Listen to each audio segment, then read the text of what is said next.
ئازان سڵاو خۆشحاڵین لە بەرنمەیەکی ڕافە بە دیدارتان شاد دەبین. تەوەری بەرنمەکەمان هەڵکاتە لەگەڵ سێهەمین ساڵیادی ڕیفراندۆم بۆ سەربەخۆی کوردستان. ڕیفراندۆم و ئیرادە و شانازی گفتوگۆکەین بە میوانداری کاک بەختیار بازیانی کادری پێشکەوتووی پارتی دموکراتی کوردستان. کاک بەختیار خۆشحاڵین و بەخێر بێت. سپاس بۆیەوەش. کاک بەختیار، ئەمڕۆ یان ئەم هەفتەیە 3 ساڵ تێپەڕێ بەسەر ڕێفراندۆمێکە کە تەواوی چین و توێژ جیاوازەکانی کوردستان تایە بەشداریان کرد، سەرباری کەمینەیەکی زۆر کەم کە دژی ئەم ئیرادە دەستە جەمعیە وەستانەوە. بۆ کاک بەختیار ئەو ئیرادە گشتی کە لە ڕێفراندۆم خەڵکی کوردستان پیشانیە چیە گەێنێت؟ سپاس. سەرەتا ئەمەوێت لێرە پیرۆزبایی خۆم بۆ 3 ساڵی بوونی ڕیفراندۆمی کورد و کوردستانیان ڕابگەێنم. پیرۆزبایی لە سەرجەم خەڵکی کوردستان دەکەم و لە خانەوادی شەهیدان دەکەم. بێگومان ڕیفراندۆم دیاردەیەکی گرنگی مێژووی سیاسی کوردستانیانە. گەلی کوردستان لە ڕۆژەدا بڕیاریدا کە بڕیار لە چارەنووسی خۆی بدات. ئەمە لە خۆیدا دیاردەیەکی گەردونیە بەلای خودی منەوە بۆ خەڵکی کوردستان، چونکە پیرۆزترین ڕۆژە لە مێژووی کوردستانیاندا کە توانیان بڕیار بدەن ئایا چیان دەوێت. ئەمەش مافێکی ئاسایی و یاسایی تاک بە تاکی خەڵکی کوردستانە. بێگومان ئیرادەیەکی زۆر بەهێز لە تاک بە تاکی کوردی لە حزب و بیری تاکی کوردیدا بۆ حەز بۆ دەوڵەتی کوردی. ئەمەش لە ڕێگایەکی یاسایی کە ئەویش پرسی ڕیفراندۆمە بۆ پرسکردنە بە خەڵک ئایا چیان دەوێت. ئەم ئیرادەیە دیارە لە قوڵایی مێژووە سەرچاوی گرتووە، لە قوربانیدانی خەڵکی کوردستانەوە سەرچاوی گرتووە بە هەموو چین و توێژەکانەوە. ڕیفراندۆم ئەم دیارە هەموو لە سیاسەتی ئەمڕۆدا دیاردەیەکی شارستانیە و دەتوانین ناوی بنین بەوەی کە ڕیفراندۆم تەنها ڕێگەی بۆ گەشتن بە ئامانجەکانی دەوڵەت بوون لە دنیای دیموکراسی و فرەییدا لە ئێستادا. دیارەم دیاردەیەش ئێمە بە خۆمانی ڕەوا دەبینین و مافی سروشتی خۆمانە دەتوانین پەیڕەوی بکەین و پەیڕەویشمان کرد. ئامانجەکەی هەر کات بێ دەیچنینەوە ئەویش دەگەین بە دەوڵەتی سەربەخۆی کوردستانی. کاک بەختیار، لە 93 کوردستانیان بە ناوخۆی عێراق و بە ناوچەکە و بە جیهانیشیانوت بەڵێ بۆ سەربەخۆی کوردستان. خوێندنەوەی تۆ چێ بۆ ئەم یەکدەنگی و هاوڕایی لەناو کۆمەلگای کوردیە، سەرباریەوەی کە هەوڵی شەخکردنی دەنگی خەڵک درا، سەرباریەوەی کە هەوڵدرا ڕیفراندۆم ئەنجام نەدرێ، سەرباریەوەی کە کۆسپ و تەگەرەی زۆر خرایە سەر ڕێڕێوی ئەنجامدانی ڕیفراندۆم، بەڵام سەرنجام ڕیفراندۆم ئەنجام درا و لە 93 خەڵکی کوردستانیش وتیان بەڵێ بۆ سەربەخۆی کوردستان، بەڵێ ئێمە پشتیوانی ئەوەین کە کورد خاوەنی قوارەیەکی سەربەخۆی خۆی بێت و جیاواز بێت لە عێراق، جیاواز بێت لە دەوڵەتانی ناوچەکە، قوارەیەکی کوردی و کوردستانی بێ. خوێندنەوەی تۆ بۆ ئەم یەکدەنگیە چیە لە کوردستان سەرباری لەم پەرەکان؟ بڵێ جایما بێ بگەڕینەوە بۆ مێژوو، تاوان ئەگەر ئاوەڕ نەدەینەوە بۆ ڕابردوو ناتوانین هەنگاومێنین بۆ ئایندە. دیارە مێژووی ئەم وڵاتەی ئێمە بۆ تایبەت کوردستانیان لێرە لەم پارچەیە دەگەڕێتەوە بۆ 100 ساڵی ڕابردوو کە دەسەڵات بە دەسەڵاتی حکوومەتی عێراقی و ئەو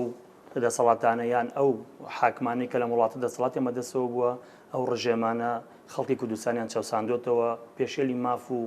کەرامەت و ئەوانەی ئێمەیان کردووە. بۆیە ئێمە دەتوانین ئەم یەکدەنگیە ناو بنین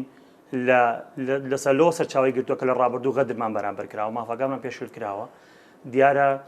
کوردستانیان لەسەر دنیایەکی کراوەیە. ئێمە دەبێت بڵین کورد بۆ ڕیفراندۆمی کرد، ئەو هەنگاوانە چی بوون کە کوردی هاندا سەرکردادی کوردی هاندا کە ئێمە ڕیفراندۆم بکەین. بە درێژایی 100 ساڵ باسم کرد ئێمە مافەکەمان پێشێل کراوە لە ڕابردوو و هەموو ئەو دەسەڵات و حاکمانی کە لە عێراق دەسەڵاتی ئەمەدەستەوە بووە بە نێوەندگیری و لایەنگیری وڵاتانی تری دەوروبەر و عالم جیهانیش ئێمە مافەکانمان پێشێل کراوە. دیارە لە کۆتایی دوای دامەزرانی دەوڵەتی عێراق لە 2003 و نووسینەوەی دەستور و پێکەنانەوەی حکوومەتی عێراقی و بەشدارێکی کارای سەرکردایەتی سیاسی کورد لەو حکوومەتەوە نووسینەوەی دەستور، ئەمە هەنگاوێکی باش بوو لە سەرەتادا بۆ بەدیهاتنی مافەکانمان. دیارە ڕۆژ بە ڕۆژ لەمەدا حکوومەتی عێراقی پاشەکشەی کرد لەو ڕۆ کە بتوانێت مافەکانی کورد دابین بکات. دیارە سەرکردایەتی سیاسی کورد گەشتە و قەنەعەتی کە ئەمان ناتوانن ئەو مافانە بێمە ڕەجاوە بینین کە بەشدارێکی کارای سیاسی بووین لە وڵاتەدا لە دروستکردنەوەی حکوومەتی عێراقی لە نووسینەوەی دەستوری گشتی حکوومەتدا. دیارە لە کۆتایی سەرکرداری سیاسی کردووە خودی جەنابی سەرۆک لە 2014 باسی ڕیفراندۆمی کردووە و ئاماژەی بۆ داوا کە ڕۆژێک دێمە لە ڕێگەی ڕیفراندۆمەوە ڕای میلەتی خۆمان وەردەگرین و چی بکەین بۆ ئایندە. لە 2016 بە هەمان شێوە بۆ کۆبوونەوەی لەگەڵ باڵوێز و نوێنەری وڵاتاندا ئاماژەی بۆ داوە جەنابی سەرۆک کە ئێمە لە دوای ڕێگەی ڕیفراندۆمەوە ڕای میلەتی خۆمان وەرگرین بە تایبەت لە کۆبوونەوەی لەگەڵ سەرانی وڵاتی عێراق ئەو کاتدا لە ڕێگەڵ سەرۆکوەزیرانی و کات عەبادی لە دوای مالیکی بە سەرۆکوەزیران وە لەگەڵ سەرۆکی پەرلەمانی ئەو کات کە ئاماژەی بۆ داوە تا مافەکانی کورد جێبەجێ بکەن. بەداخەوە ئەوانیش نەیانتوانی ئەو مافە بۆ ئێمە بگێڕنەوە کە لە بڕینی موچە و بوجە و ئەوانە سەرچاوی گرت و بە تایبەت لەو کاتەدا پێشەکردنی 55 مادەی دەستوری تا ئێستش بەردەوامە کە نەیانتوانی مافانە بۆ ئێمە ڕەجاو ببینن. بۆیە سەرکرداری کورد بڕیاریدا کە لە 2017 ئەنجومەنێک دروستکا بەناوی ئەنجومەنی ڕیفراندۆم ئەمانە لە سەرکرداری سیاسی کورد خۆشبەختانە یەک دەنگ و یەک ڕەنگ و هاوشێوە وەکو پەنجەکانی دەست لە پشتی یەک وەستان دەتوانیان بڕیاری بدەن کە لە 25 ڕیفراندۆم بکەن. دیارە ئەمەش بە پشتبەستن بە دەنگی خەڵکی کوردستان بە پشتیوانی خەڵکی کوردستان خۆی لە خۆیدا ئەمە هەنگاوێکی زۆر باش بوو و پشتگیری خەڵکی کوردستانیش لەم ئەنجومەنەوە بڕیاری ڕۆژی ڕیفراندۆم لەوە سەرچاوی گرت و کامان یەکگرتووانە هاتنە دەنگ لەسەر مافی ڕەوای گەلەکەمان ئەویش مافی چارەی خۆنووسینە بە ڕێگەیەکی شارستانیانەوە مەدەنیانە کە دیاریکردنی ڕۆژی ڕیفراندۆم و 25 لەو ڕۆژەدا بەڕاستی خەڵکی کوردستان سەلماندیان کە کورد لە هەر شوێنێ بێ کووردە یەکدەنگین هەرچەندێ فرە ڕەنگ و فرە بیری جیابین لە هەمان کاتە ئێمە ئامانج و استراتیژێکی تایبەت و یەکگرتومانەیە ئەویش دروستکردنی دەوڵەتی کوردستانە. لەو کاتەدا ڕیفراندۆم ئەوەی سەلماند کە ئێمە مرۆڤین دەرەجە دوونین دەرەجە یەکین لە عێراقدا و خەڵکێکی هاوبەشی نەوڵاتەدا توانین هاوبەشێکی ڕاستەقی نەبین بەڵام ئەوان ئێمەیان وەکو هاوبەشی ڕاستەقینە نەبینی بەداخەوە وە بڕیارێکی سەرکەوتوانەیاندا بە تایبەت پشگیری و پشگیرەکانی جەنابی سەرۆک بۆ ڕیفراندۆم و چوونە ناو خەڵک و دروستکردنی حەملەی ئینتیخابی لەو کاتەدا وە شار بە شار و گوند بە کوندی ئەم وڵاتە دەنگی ڕیفراندۆم بە شێوەیەکی بەرز ئەبیسترا لە هەموو ڕاگەیاندن و سەرچاوەکانی سوسیال میدیاوە ئەمە وای کرد جۆش و خڕۆشێکی فرلایەن و گشتگیر لە ناو خەڵکدا دروست بێ بۆ پشتگیریکردنی ڕیفراندۆم. ئەمە ئەوەی کە بەشداری ڕیفراندۆمی کرد مێژووی بۆ خۆی تۆمار کرد ئەمە جێگای دڵخۆشیە و دڵنیام لەوە لە ئایندەدا بەروبوومی ڕیفراندۆم دەچنینەوە. کاک بەختیار لەسەر ئاستی تاراوگەشت کورد بەشداریکی باشی هەبوو لە وڵاتانی ئەوروپا لە وڵاتانی ئەمریکا و ئوسترالیا و زۆر وڵاتی تر کورد لە تاراوگە ڕژانە سەر شەقامەکان هەز ناکەی بۆ نمونە ئەوەی کە ڕژانی کورد بۆ سەر شەقامەکان لە وڵاتانی پێشکەوت و تەنانەت لە پارچەکانی تری کوردستان هاوسۆزی سەرباری کە دەوڵەتە ستەمکارەکانیەوە دەستیان لەسەر کوردبوون توندە و ڕوبەڕووی خەڵک بوونەوە بەڵام خەڵک لە ڕۆژهەڵات لە باکوور لە ڕۆژاوی کوردستان پشتیوانیان بۆ ڕیفراندۆم پیشانەوە لە تاراوگەشت پشتیوانێکی گەورە هەبوو بۆ ڕیفراندۆم سەرباریەوەی کە بەشێکی زۆر لە میدیای نێودەوڵەتی لە CNN و BBC و جەزیرە و ڕۆیتەرز و دەیان ئاژانسی گەورەی وڵاتان ڕۆماڵی ڕیفراندۆمیان کرد. ینی هەز ناکەی ڕیفراندۆم بخۆی لە خۆیان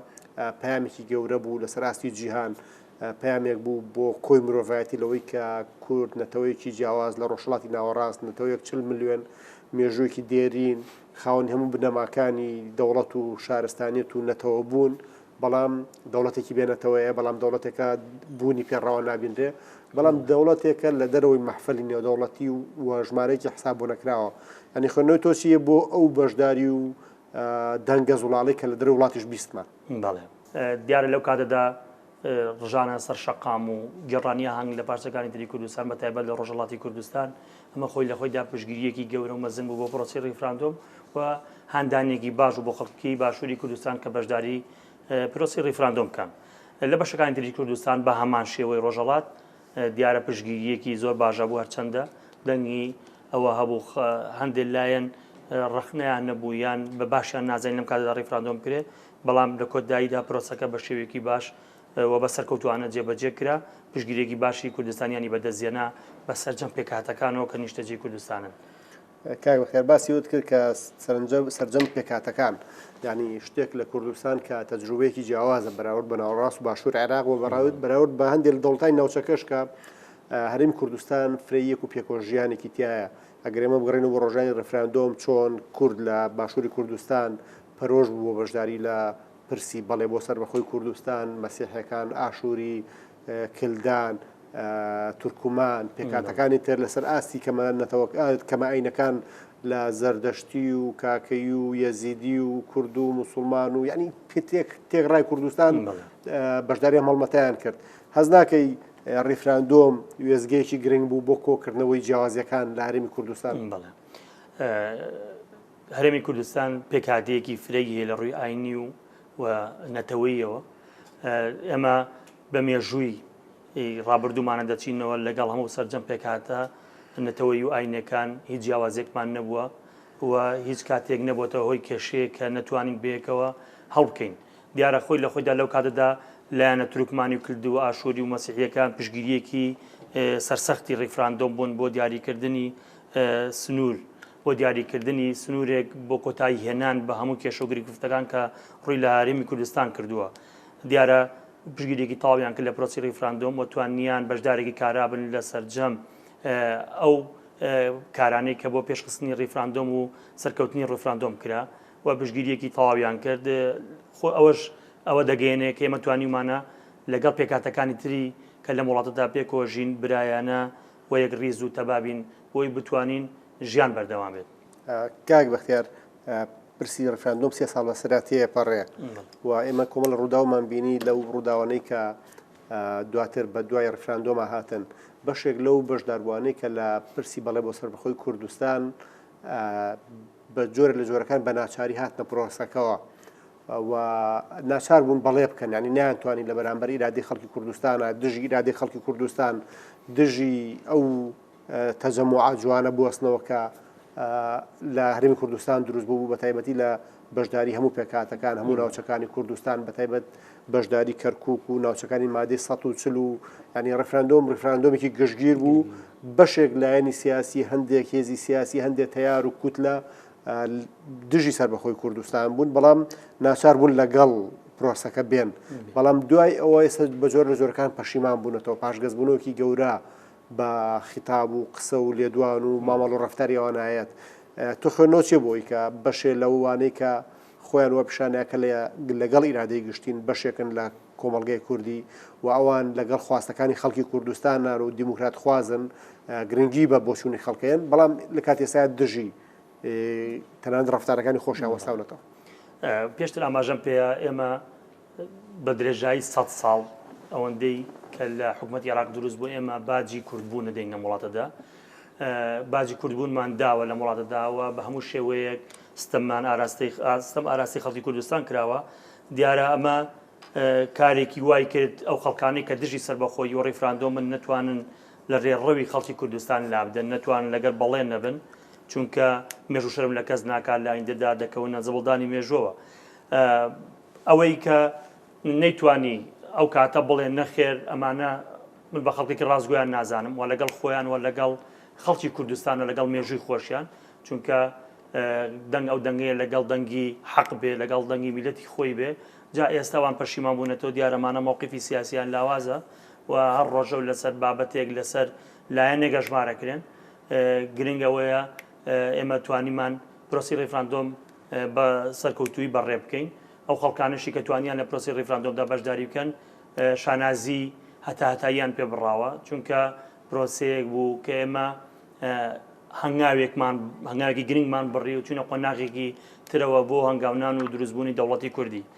باسی خەڵکانت کرد کە هەندێک لایانی سیاسی پاشگەز بوونەتەوە لە وتەکانی خۆیان لەسەر پرۆسی ڕیفراندۆم دیارم خەڵکانە خاڵین لە ناوی بنین نازام چی سیاسی بەرحەڵ خاڵین لە ئەخلاقی سیاسی بێ وا بڵین چونکە پاشگەز بوونەوە لە ئینتیما و لە هزرینەتەوەی و لە باوەڕبوون بە دەستور بە حەقەکانی مافی کورد ئەمە خۆی لە خۆیدا گومان نەکەێنێ کە ئەم خەڵکانە دڵسۆز و پشگیری خەڵکی و مافی خەڵکی کوردستان بن. کاک بەختیار لە پێش ڕیفراندۆمیش خەڵکانێکە بوون لە کوردستان تیاری عێراقچی بوون بەڵام دوای 16 ئۆکتۆبر کە خەڵکانێک بەرەنجامی دەستکەوتەکانی خەڵکیان بەشێک بە فێڕۆدا تیاری عێراقچی جارێکی تر زیندوو بۆتەوە و جارێکی تر هەوڵەدەن کە عێراقی بوونی کورد دووپات بکەنەوە دەمەزەردیکەنەوە تۆخیکەنەوە و یعنی بە جۆرە لە جۆرەکان دژی ئیرادەی خەڵکی کوردستان هەوڵێکی گەورە هەیە. خوێندنەوەی تۆ چییە بۆ هەوڵی و عێراقچیانەی کە زۆر هەوڵەدەن بە جۆرەها شێوە کورد جارێکی تر بە مەرکەزی عێراقەوە ببەستنەوە و هەوڵ بن کە کورد هەرگیز بیر لەسەر بەخۆی نەکاتەوە و عێراقی بوون ئەوان بە ڕێگەچارەی چارەسەری ڕیشەی کێشەی کوورد دەزانن. بەڵێ من ئەمێ بگەڕێن بە وتارێکی جەنابی سەرۆک لە پێش ریفراندۆم ئاماژەی بەوەدا ئێمە نامانەوێت بە شەڕ یان بە خوێن ڕشتن بگەینە ئامانجەنەوەتەوایەتەکانی خۆمان دەمانێت لە ڕێگەی ڕاپرسی ریفراندۆم ئەوە دەستنیشان بکەین کە خەڵکی ئێمە چیەوێت. ئێمە ئەتوانین دوو دەوڵەت بین و دوو دراوسەی باش بین. بەداخەوە ئەو خەڵکانەی کە عێراقچێتی دەکەن لە ڕابردوو لە ئێستاشدا کەمتر خەمیان نەکردووە، بەڵام ئەوەی کە نەگەشتووە ئەم گەرمە بەرامەکانی خۆیان ئیرادەی خەڵکی کوردستان و سەرکرداتی سیاسی کرد بووە و بە تایبەت جەنابی سەرۆک ئەمانە ناتوان بەرامەکانی خۆیان بەدەست بێنن و ئیرادەی خەڵکی کوردستان بشکێن. کاک بەختیار لە دوای 16 ئۆکتۆبر حکوومەتی عێراقی لە کەرکووک لە خورماتوو لە خانەقین لە زۆر شوێنی تری کوردستان شەڵاوێکی ڕەشبەگیری ڕاگەیاندووە حەشدی شعبی تعدای لە بەشێکی لە خەڵکی سڤیل و ناوچانە کرد و پرۆسەی بە عەرەبکردن دووبارە دەستی پێکردووە و سووتاندنی دەخڵودانی جوتیارانی کورد لەوێ و دەرکردنیان لەسەر زێدی خۆیان کە ئێستا دەیان گوند و ناوچەی مادەی 140 ناوچە کوردستانیەکانی دەرەوەی ئیداری هەرێم تعریب کراون دەست بەسەر کراون و لە ئازادیەکانیان بێبەش کراون دەستخراوەتە ژیانی خەڵکەوە لە شار و شارۆچکەوە ئاودانەکانی کەرکووک خانەقین مەخمور ئیلا ئاخیری ئەو شوێنانەی کە حکوومەتی عێراقی داگیری کردوون. هەز ناکەی ئەو تاوانانەی کە حکوومەتی عێراقی ئەنجامیە بەرامبەر خەڵکی کوردستان لە دوای 16 ئۆکتۆبر و پێش 16 ئۆکتۆبر دووبارە ڕەوایەتی بەوایەت کە خەڵکی کوردستان مافی خۆیەتی ڕیفراندۆم بکە مافی خۆیەتی جاری سەربەخۆبوونی خۆی بات. بەڵێ بەداخەوە حکوومەتی عێراقی لە دوای 16 ئۆکتۆبرەوە بە شێوەیەکی بەربەڵاو لەو سنوورەی کە کوردستانیان لێ نیشتەجێن و لە ناوچە جێناکۆکەکان کەوتونەتە وێزەی خەڵکی بەژمەینەتی کوردستان و لەو سنوورە گەوتونەتە داگیرکردنی گوند و سووتاندنی دەغڵودام و بەروبوومی خەڵکی کوردستان کە لەوێ نیشتەجێن. بەداخەوەمە دیاردەیەکی تازە نییە لە مێژووی چەندین ساڵی ڕابردووماندا ئەمانە کارێکیان کردو بە تعریب بۆ ئەوەی کە کورد لەو سنوورە بە دەرنێن و عەرەب لە شوێنەکان نیشتەجێکەن. ئەم بە عەرەبکردنە مێژوویەکی درێژیە و بەرنامەدا ڕێژراوە. بە تایبەتی دوورکەوتنەوەی پێشمەرگە لەو سنوورە هۆکارێکی سەرەکی بۆ ئێوان بەو شێوەیە تعدا بکەن و دەستدێژی بکەنە سەر ماڵی کورد و خەڵکی کوردستان لەو سنوورە. بەداخەوە دیاردێکی زۆر ناشارستانیە و زۆر ناشرینە. ئەمە وا دەکات کە کورد زیاتر هەنگاو بنێ بۆ بەدەستهێنانی مافەکانی خۆی و پشدەستورمانەکە بەوەی کە دەست بگرین بە ئەنجامی ڕێفراندۆمەوە و هەنگاو بنێن بۆ ئایندە بزانین چی بکەین. بەڕاستی خەڵکی کوردستان لە ناوچە جەنەوەکانەوە بە شاری کەرکووکیشەوە لە کاتی ڕێفراندۆمدا دەورێکی باڵایان نەبوو بە سەرجەم چین و توێژەکانەوە بە تایبەت لەو ڕۆژی ڕیفراندۆمدا کە بە شێوەیەکی بەربڵاو ڕژانە سەر سنووقەکانی دەنگدان و دەنگی بەڵێیان لەو شارە بەرز کردەوە. کاک بەختیار پێم خۆشە بەرە کۆتای بەرنامەکە ئاڕۆین. ئێستا لە کوردستان ڕەوتێک سەر هەڵیاوە هەر لەو چوارچەوەی پرسیاری پێشوومە کە ڕەوت من پێیانڵم ڕەوتی عێراقچیەکان ئەم ڕەوتە عێراقچیە کارەکە بۆ تەسلیمکردنی ئیرادەی کوردی بە ئیرادەی عەرەبی شۆڤێنی لە عێراقا و لەم چوارچەوەیە ئێستا هەوڵێکی گشتگیر هەیە کە جۆرەها شێوەی ئیعلامی و دەنگ و پرۆپاگەندە و کارکردن لەسەر ژیانی خەڵکەیە لەسەرەوەی کە ئەگەر کورد نەگەڕێتەوە بۆ عێراق ناتوانێت بژی ئەگەر کورد بەشێ نەبێت لە عێراق توانای ئیدارەدانی خۆی نییە. یعنی بە جۆرە لە جۆرەکان سەدان موبەڕیریان دۆزیوەتەوانیان سەدان موبەڕیر و بەهانە و هەنجەتی ساختە هێنەوە بۆ ئەوەی کە ینی ڕەوایەتی لە ڕێفراندۆم بسەرنەوە ڕەوایەتی لە کوردبوون بسەرنەوە و هەوڵ بن مافەکانی خەڵکی کوردستان بخەنە ژێر پرسیارەوە. ینی ئەوەی کەوانەیکەن نازانم چ جۆرە گزارشتێکی بۆ بەکاربێنم بەڵام لە چوارچێوە گشتیەکەیە لێدانێکی ئاشکرای قەزی کوردی بینی خوێندنەوەی تۆ چێ بووە ئەم لێدانە ئاشکرایە بە تایبەت پەیامی تۆ بۆ خەڵک لەوەی کە ئەمە خەڵک چۆن لەم پەیامی ئەوان تێبگا بەڵێ پرۆسی سیاسی لە هەرێمی کوردستان لە دوای ڕاپەڕینی مەزنەکەی ساڵ 1990ەوە شێوەیە بڵین حکومڕانیەک لەم سنوورە لە سێپارێزگای کوردستان بەڕێوە برێت و توانیمانە دەسەڵاتێکی نیمچەیی و دەسەڵاتێک کە بتوانین خۆمان پێ بەڕێوە بەرین دروست بووە بنەماکانی دەوڵەت بوون لەم سنوورە بەنیاد ناوە و توانیمانە هەرێمی کوردستان بەرینە قۆناغێکی گرنگ و لە ڕێی دیبلۆماسی و دەوڵەتداریشەوە توانیمانە خزمەتی خەڵکی کوردستان بکەین بە دەر لە پارێزگاکانی تری عێراق کە توانیمانە زۆر لەوان باشتر و بە بودجێکی کەم خزمەتێکی زیاتر بکەین دیارە ئەوانی کە دەیانەوێت ڕیفراندۆم بخەنە ژێر پرسیارەوە و ئەنجامی ڕیفراندۆم لەکەدار بکەن یان بیانوێت نەمێنێت یان کۆتایی بە و پرسە بێنن دیارە خەڵکی کوردستان زۆر لەوە وەشیارتر و بەتواناتر و زیرەکترە کە باوەڕ بە قسەکانی وان بێنێ ئەمەش هەنگاوێکیانە لەو هەنگاوانێتتر کە دروستیان کردووە بۆ وەستاندنی پێشکەوتنەکانی هەرێمی کوردستان دڵنیام لەوە خەڵکی کوردستان زۆر پێشکەوتوترە زۆر ڕۆشنبیرترە بتوان نەمانە زەفەر بە کاروانی سەرکەوتنی خەڵکی کوردستان بگێنن کاکتەر کاتی بەرنامەکەمان تەواو بوو سپاس بۆ بەشداری جەنابتان لە بەرنامەی ڕاڤ بۆ شێرکردنەوە و بابەتەکەتان سپاس سەرکەوتوو بن دەست خۆش بێ کاک بەختیار بازیانی کادری پێشکەوتوی پاردیموکراتی کوردستان سپاس بۆ ئامادەبوونتان عزیزان هاتینە کۆتایی بەرنامەی ڕاڤ تا ڕاڤەکردنی پرسێکی تر بەخواتان ئەسپێرین و خواتان لەگەڵ بێت